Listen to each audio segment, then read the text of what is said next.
Joseph. I'm Kate. I'm Liv. I'm Eloise. Allegra. I'm Fiona. We were looking at living vicariously. Inflation in the UK has reached the highest since July 2014, with consumer price index rising from 1.2% in November to 1.6% in December 2016.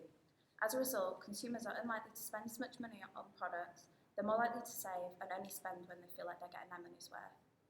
Companies need to attract consumers by making them feel that their products are worth the investment. Studies have shown that the third most likely factor to influence consumer purchase is a try before you buy service.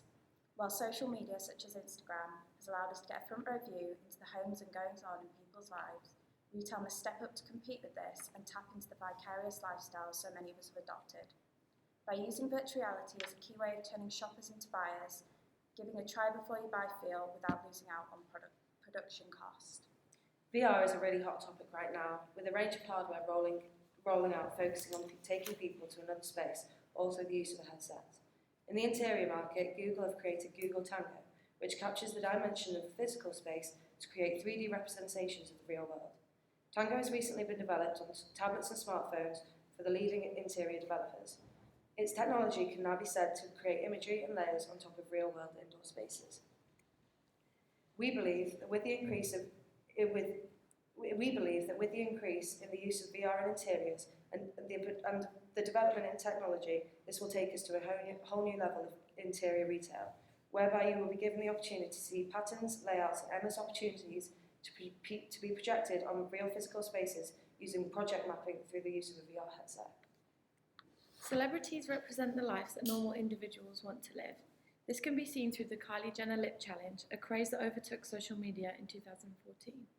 Her lips became a massive trend, causing a 70% rise in lip-for-lip inquiries for the procedure, as well as a 12% rise in lip products.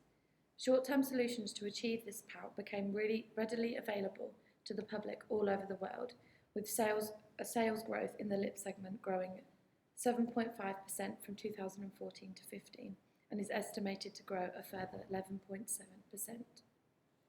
Kelly almost built a whole brand around this craze, and it's kind of one of the world's strangest, could be seen as one of the world's strangest PR moves, to have all of the news cover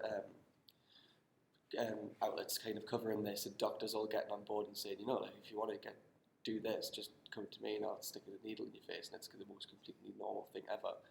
And this brand has let Kylie triple her net worth with the launch of these lip kits, and that her brand, which enhances lips, even though she's totally an advocate for getting cosmetic surgery rather than just using makeup to do this. There's also the case of the guy that looks totally like Kim Kardashian, who's really went overboard and had he won't stop getting lips to the point where he looks like that because he's so obsessed with looking like her that he looks nothing like her. Strange. So we looked at how parents live vicariously through kids in our hysterically competitive beauty-obsessive society. The rise in child beauty pageants can be linked to an increasingly cultural trend to treat young children as mini adults. Over a quarter of all pageants girls begin competing before the age of 4, obviously to satisfy the needs of their parents, who view their children as extension of themselves, and this could lead to a distorted experience of their childhood. In 2013, there were around 5,000 child pageants across the US, with 250,000 kids entering each year. This increasing popularity of this trend is due to the showing of kids' pageants on screen with films like The Little Miss Sunshine, The Living Dolls, and the famous American series Toddlers and Tiaras.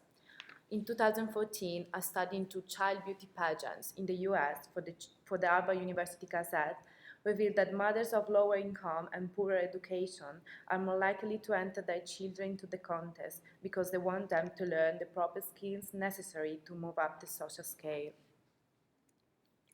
So when we were looking into certain behaviours and attitudes that could come from this, we thought that issues surrounding body dysmorphia and eating disorders could arise.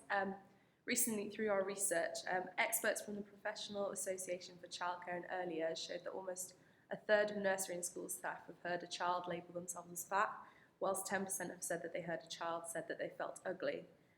So this could lead a negative health and well-being trend of an increase in self-objectification, with kids feeling like they need to succumb to the pressure of an idealised beauty ideal, which correlates with body shame and appearance anxiety and leads to stress and body dysmorphia issues.